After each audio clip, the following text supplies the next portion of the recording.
What's wrong with this picture? Leader Fan Radio Network. Many of us are frustrated. And KFAN.com. 3 minutes? Are you kidding me? Yeah, 3 minutes, 32 seconds past the hour, 3 o'clock Central. Central Standard Time on a very special edition of the Bumper to Bumper program on do we call it calm before the Snownami? Might be. Thursday afternoon here in the Twin Cities of Minneapolis and St. Paul. I don't think it's going to get that bad this weekend. Maybe some sleet. But I don't think any measurable snow yet. And then we're back in the 50s next week. Who'd have thunk it? You excited about 50s? I am. For this time of year. I take it as long as we possibly can. Gargie's the producer. My name's Dan Barreiro, former Ring-Stain Wretch. Newspaper of the Twin Cities. We're delighted you're along for the 3-hour tour today. We are out at 6. Thursday regular Sean Salisbury, Gargie tells me, is not available to us today. So he gets the week off, or at least today off. Maybe we can negotiate on tomorrow. But in his stead, Gargie's guy, Alec Lewis from The Athletic, covers the Minnesota Vikings, has joined us many times, is all over the Paul Allen Project, especially on the Friday Football Feast edition. A fellow owner of a Brosmer Brownstone as well. I did not know that. We hang out. Invested heavily? We hang out in the Brosmer Brownstone's community room a lot. So he's scheduled for 5:02, I believe you told me.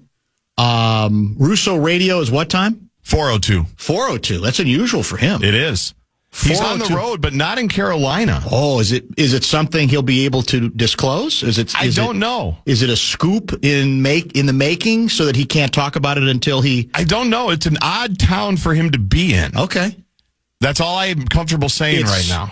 Outside the state of Minnesota, you can say that. It is. All right. Well, we'll get to that maybe at 4:02, and then let's do maybe a mini version of the inbox. Even though we're out at 6 o'clock tonight, Dr. Dan's inbox at 5:30. Email Gargie JG at KFAN.com. JG at KFAN.com.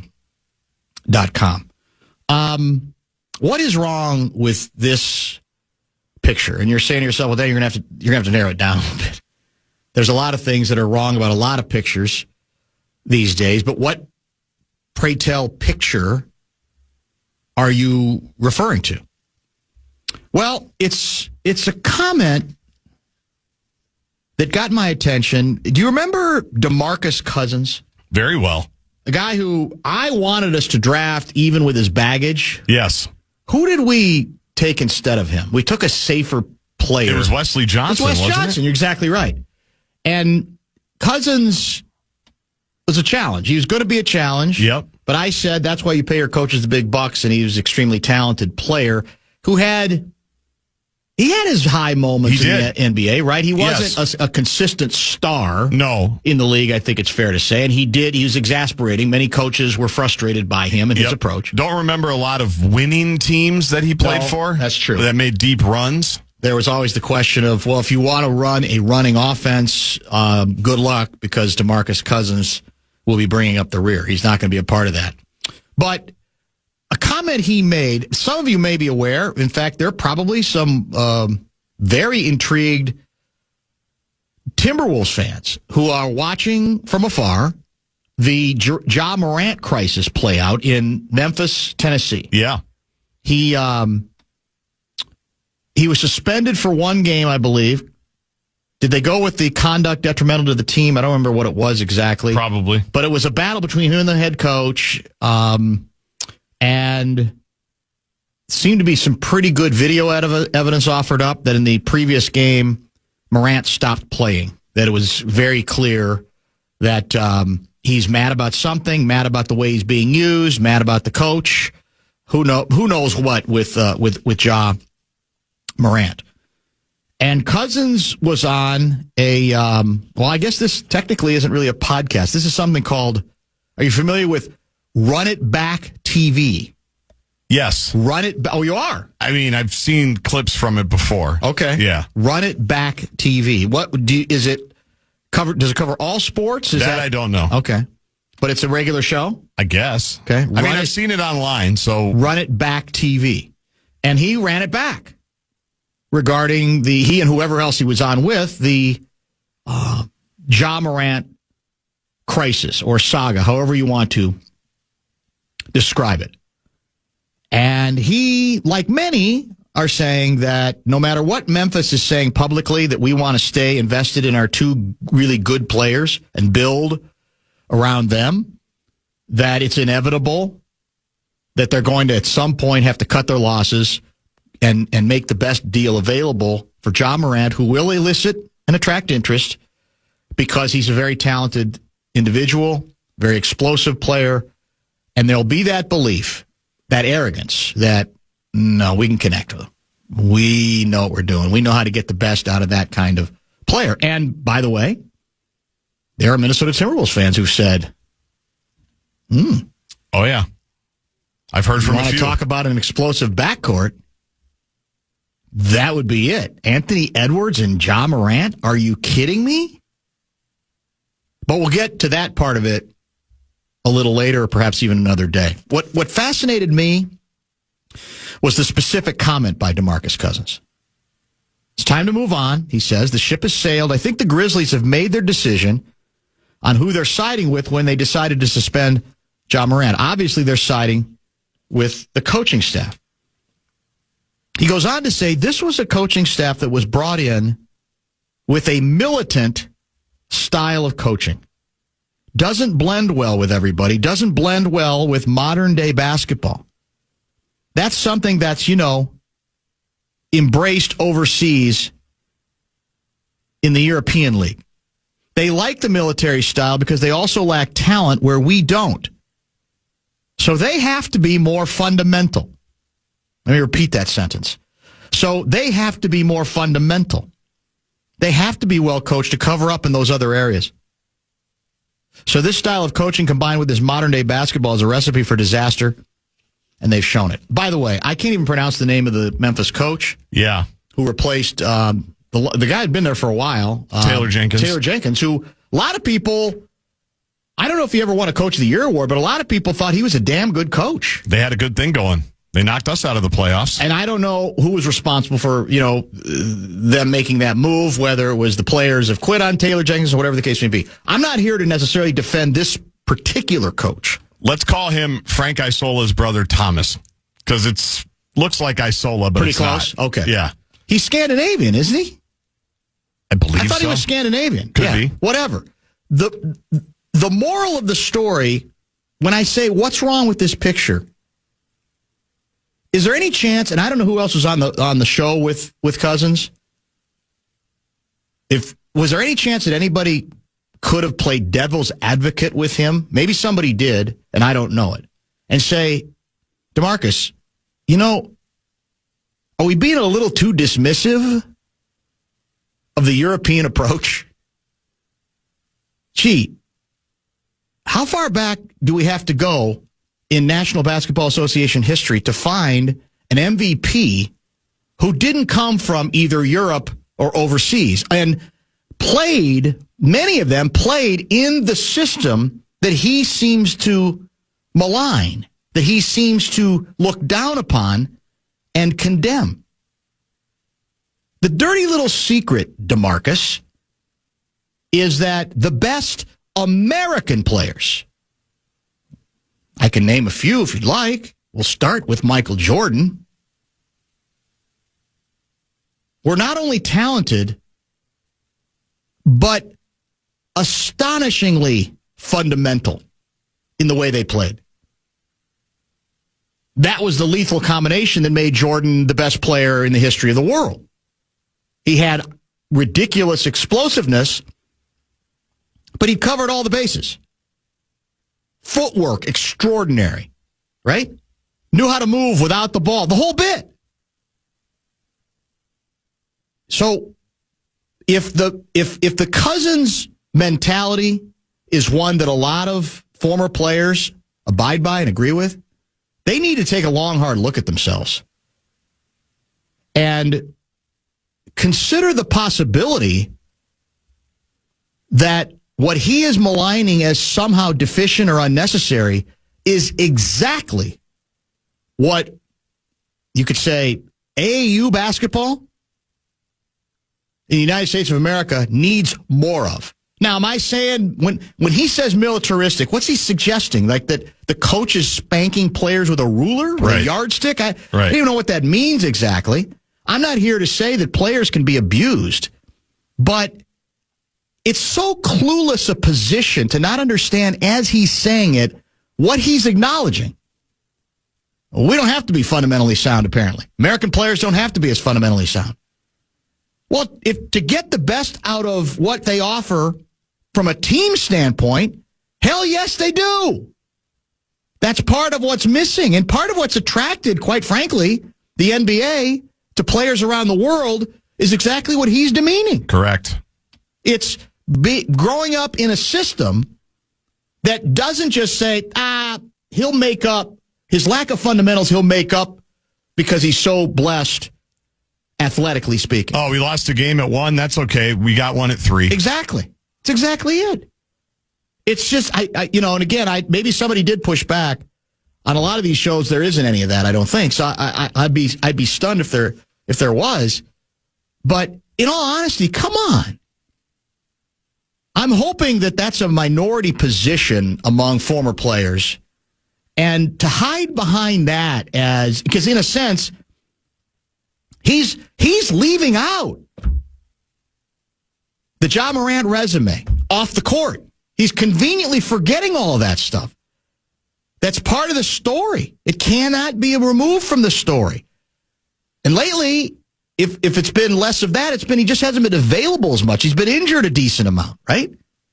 And God bless, there's a couple of the guys in the NBC booth, or NBC/Peacock, who took him apart, Morant, and said, I don't know what's going on there, but I'll just tell you, who's the big man who used to be with the Clippers, who's in all the commercials now? Oh, Blake Griffin. Blake Griffin. Yep. And Griffin said, we're showing him on video here where he's passing the ball and then he's just sort of sitting in the corner.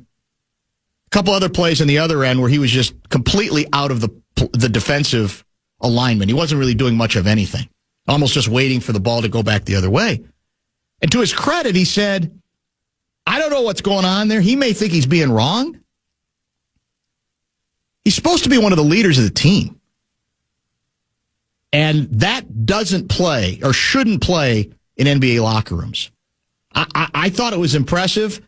In fact, I think it's a little bit of an example of the NBC approach. I don't know if it's because of the individuals or everybody's taking a long, hard look at everything. There's not the automatic, I've got to scratch the itch that says the player is always right. I think there's a lot of that on ESPN. And I think here it was, well, yeah, sometimes the player might be right.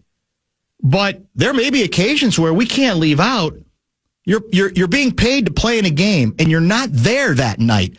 Whatever you think you're doing yourself a disservice, and you're doing your team a disservice, and you're doing the young players, because he's young, but not as young as many of them. He's been around long enough where he's supposed to be one of the leaders of the club.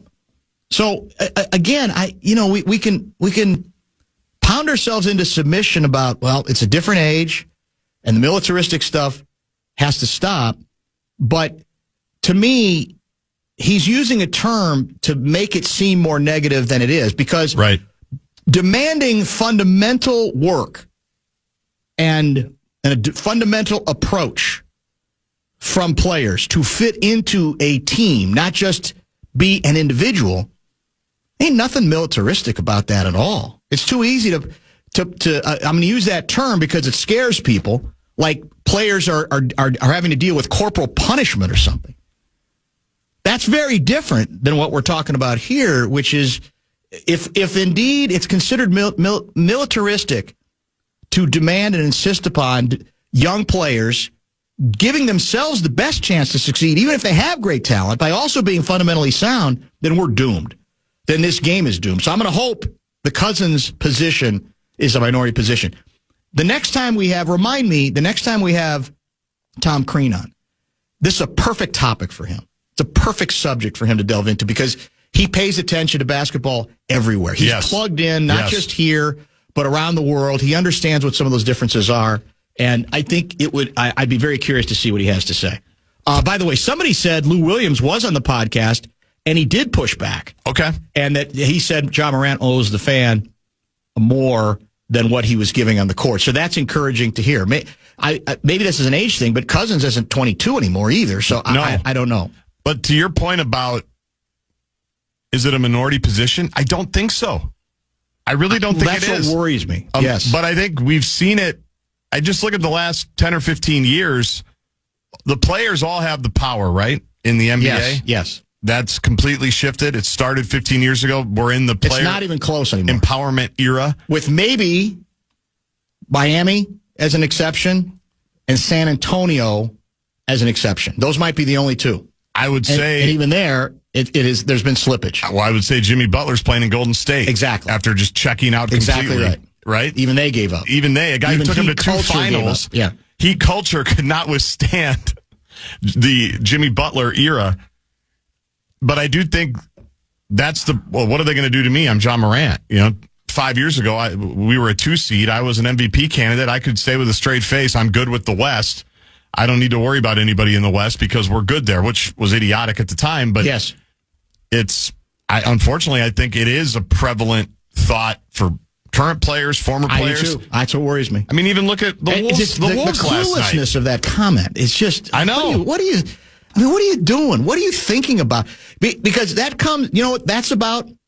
I reflexively always have to defend the player, and again, I have too. We have sometimes. I'm not saying coaches are bulletproof when it comes to criticism, but it's just too easy to turn it into that. And as I said, the sense I've had about, and this may be too early to any grand conclusions about NBC and Prime, but their shows feel different. Now, maybe for me, some of it is they're more attractive just because they're not the same old faces in many cases. And so there's a newness to it.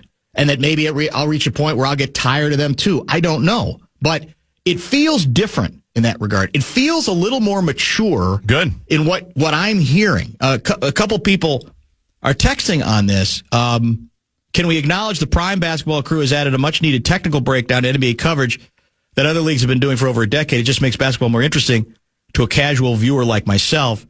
This is from Atari Bigby guy as well. Prime and NBC getting NBA has been the best thing to happen to Hoops Talk in over a decade. I've learned more listening to Blake and Dirk, as in Nowitzki. That's great. Over 2 weeks, and I have listening to Stephen A.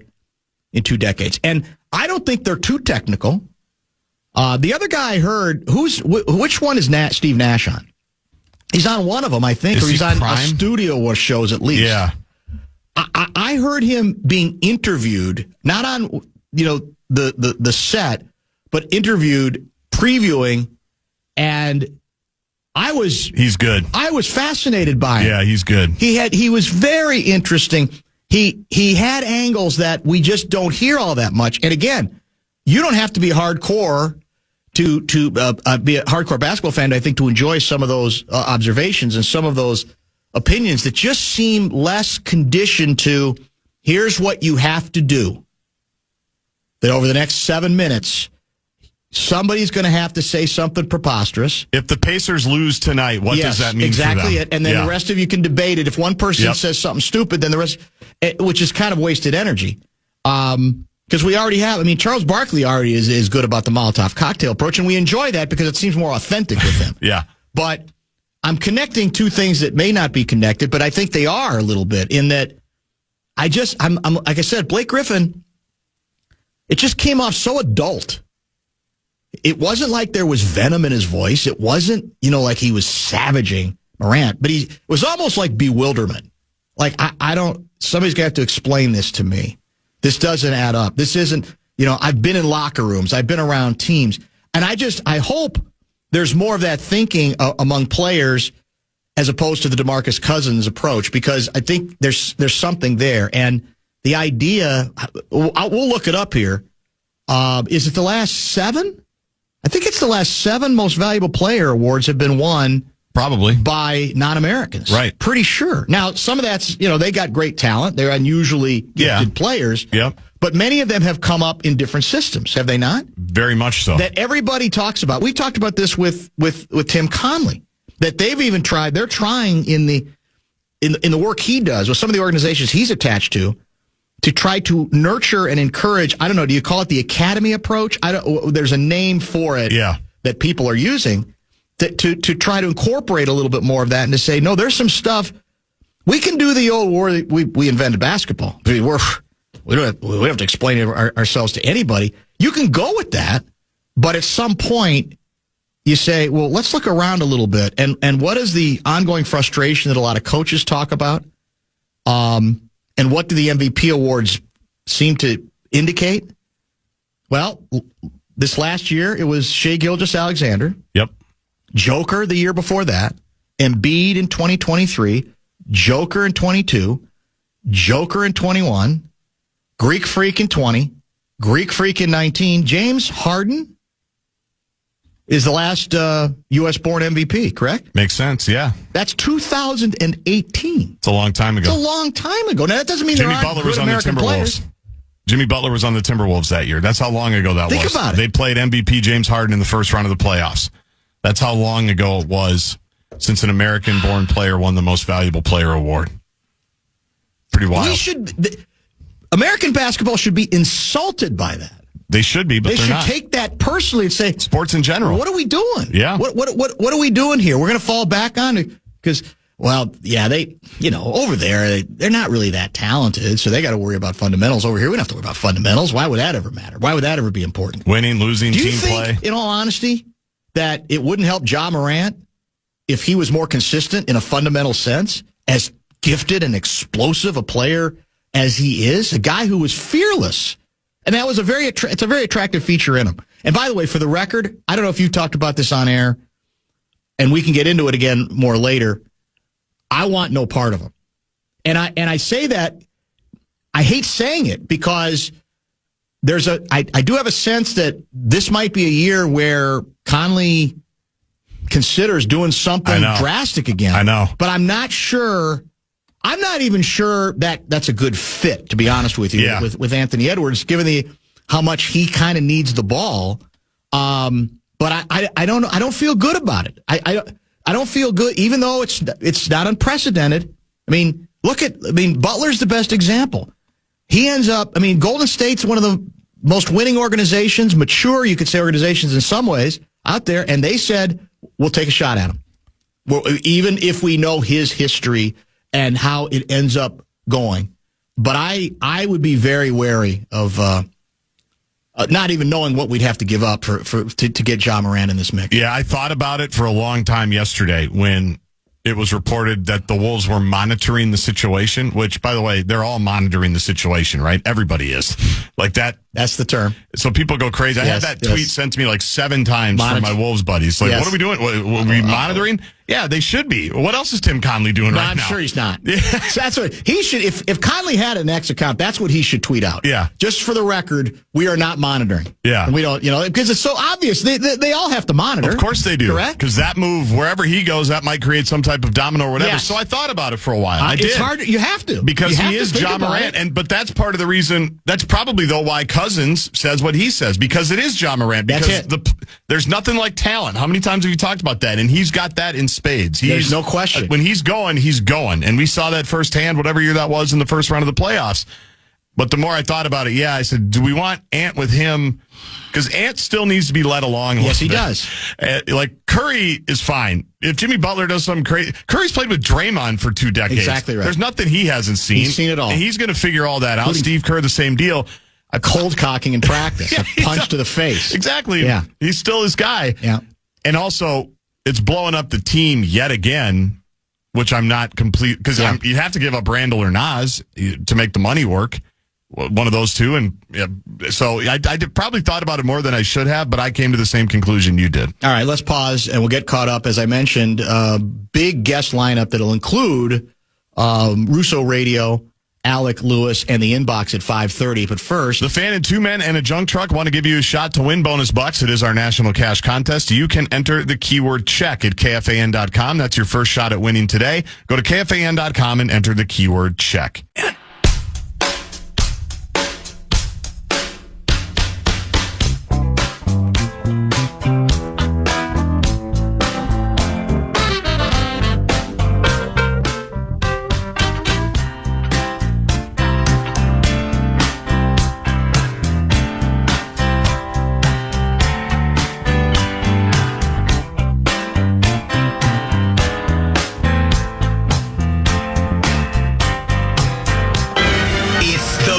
Minnesota's sports calendar of calamity. Many of you may know this by now. 25 years ago tonight, 25 years ago, so November 6th of 2000, one of the most painful regular season finishes, one of the most freakish of Minnesota Vikings finishes took place. Was it Monday Night Football? It was definitely a night game. It was, yeah. And it was in Green Bay, Wisconsin. Al Michaels, Dan Fouts, Dennis Miller. Yeah. Along with Melissa Stark and Eric Dickerson, apparently were the sideline reporters on the ABC TV coverage. A game the Vikings lose in overtime, 26-20. I remember it like yesterday. Me too. Do you remember it well, too? I remember exactly where I was watching it. Let's listen to the game-winning play. It'll bring back a lot of memories if you haven't figured it out already.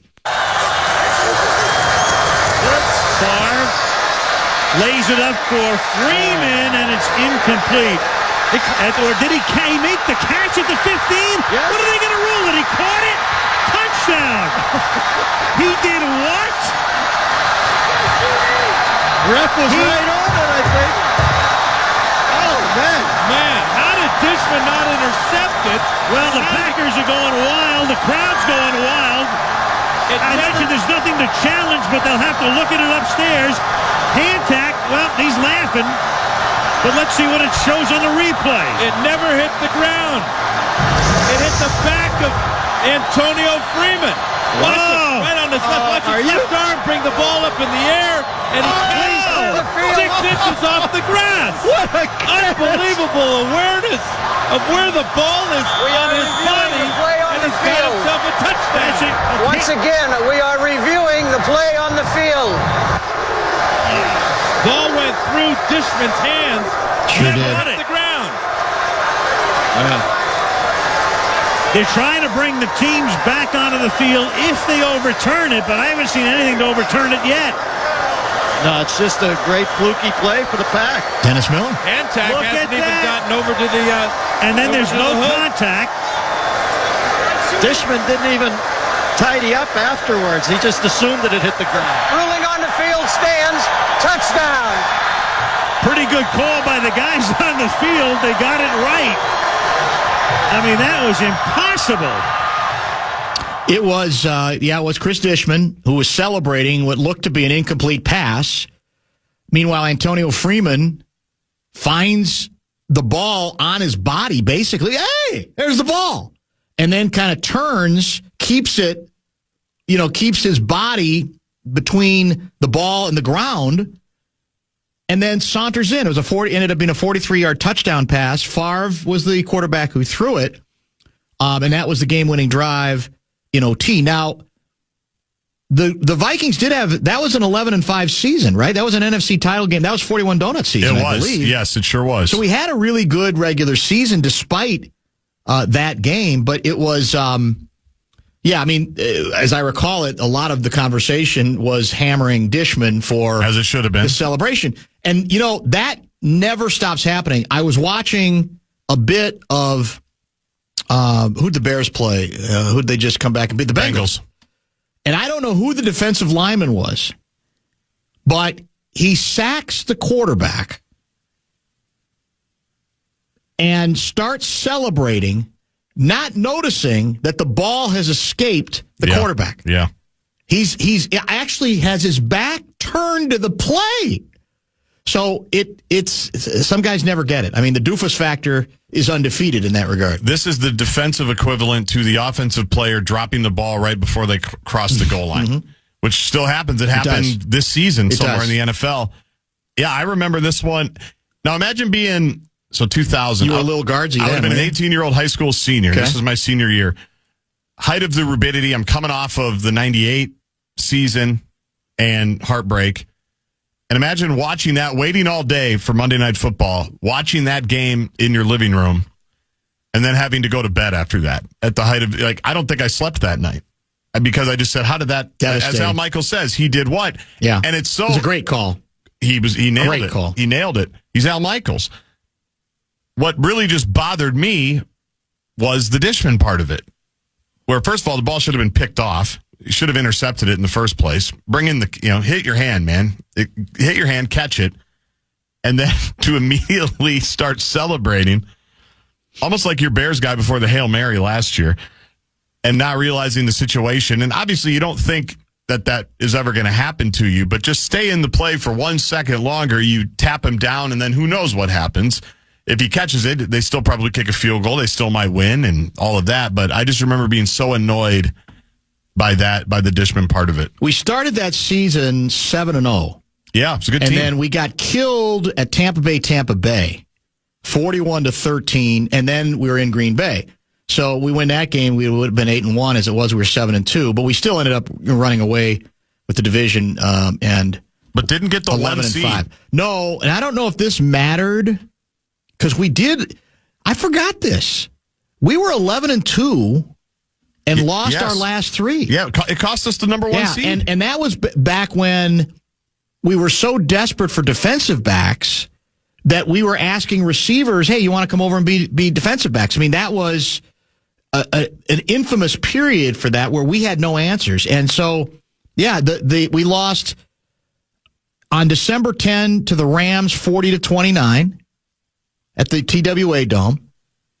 We lost the rematch to the Packers 33-28 at the Dome.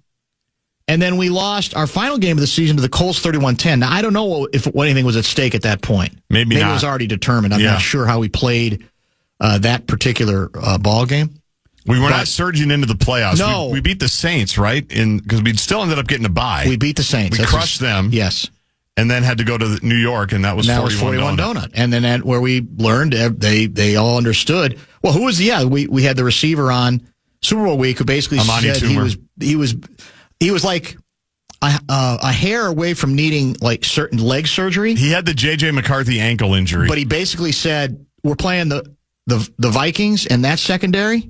Yeah, I'll play." Sean Payton was the offensive coordinator. Right. That was the story he told That's you. right. He said Sean Payton came in the training room and said their secondary sucks. We're throwing it every play. Yeah. And he said, I hopped on. I remember where we were at the Mall of America, right by Smack Shack and Little Tokyo. We beat the Saints, the divisional around 34-16.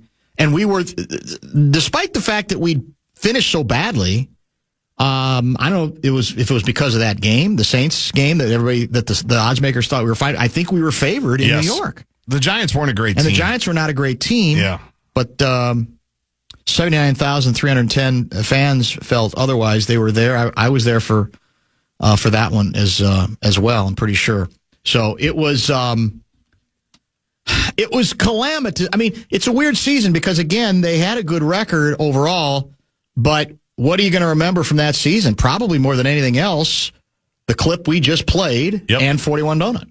I mean, that's the painful part about it. If that's what's going to end up happening, you might be better off not even making the playoffs because it was such a rout. That game, the NFC title game, was over in almost no time, right? I remember turning it off. Think about that. An NFC championship game with the Vikings in it, I stopped watching to go do other things as an 18-year-old Super Rube. Somebody's reminding me that was the Surwaga season, literally. That's true. I think Wazwa Surwaga was one of our DBs. That makes sense. Who was the running? Was it Robert Tate? Yes. Who we said, stop, we don't need any more wide receivers. We still got Randy Moss. We need you to, we're desperate. We got to go play secondary. I remember it well. Yeah, it was not. And I don't even remember if we had a bunch of injuries that year, but it was a secondary that just got shredded. I mean, it was not a professional secondary, which to a certain extent probably wasn't very fair to the rest of the team.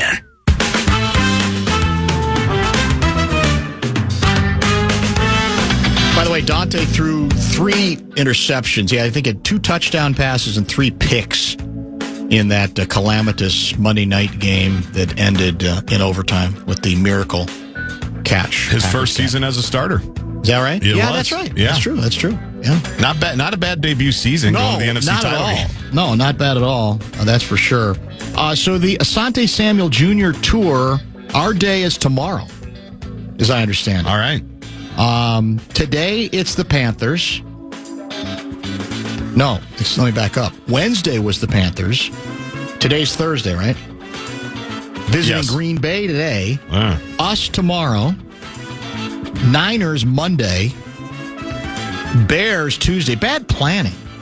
You should be doing Packers, Vikings, Bears in a row, It would shouldn't make you? sense. Just, in terms of the Logistically. flights? Yeah. Yep. And then Wednesday, Pittsburgh Steelers. So I haven't heard if we have an inside track. If he's a big fan of B-Flow, I assume some of it's money. Yeah. Right? What you're willing to spend on what he represents and how good he is. Is the trade deadline passed? Yes, that was 2 days ago. Yeah, that's unfortunately true. Who are you looking to acquire? No, it's who I'm looking to trade away. You wanted to sell some pieces? Yes. JJ McCarthy. What? Yes. You don't like the alter ego? Oh, God. Make it stop, people, please. If that's what we're going to have to put up with. What? Now, 3 games into his professional career, his alter egos and intangibles like no one else has ever done it, and fury and anger, and I mean, seriously, why are we trying so hard? It's too. The guy who had the best comment, I don't think he was attempting to sort of put cold water on it, but he kind of did in his own way. Was JJ? Did you see the JJ quote? See if I can find it. I don't think I did. So he agrees. He says, I like the 9 alter ego, right? He calls himself, in other words, the player on game day. That's his number, and it's like he turns into a different personality. Right. He's not JJ, he's 9. No, he's Much 9. like Justin Jefferson is not Justin, he's Jets. Well, that's part of the quote. Yeah. I mean, I feel like everyone has it. Everyone has to have that ego. I mean, I feel like, especially on this team, they have a lot of nice guys on this team and great human beings. When we go out on that field, we don't need any more nice guys. We need some guys that are dogs, and they scrap through anything. So I feel like he has that dog mentality, and he knows that he got to turn on when he stepped foot on the field.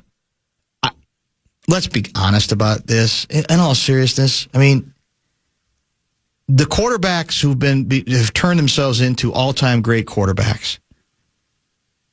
I mean, by definition, no matter what their personalities were, didn't they have to turn into something else on game day? I mean, Or were they always that person and they didn't have to change? well, that maybe that's possible too, but it's just weird. It's wearying.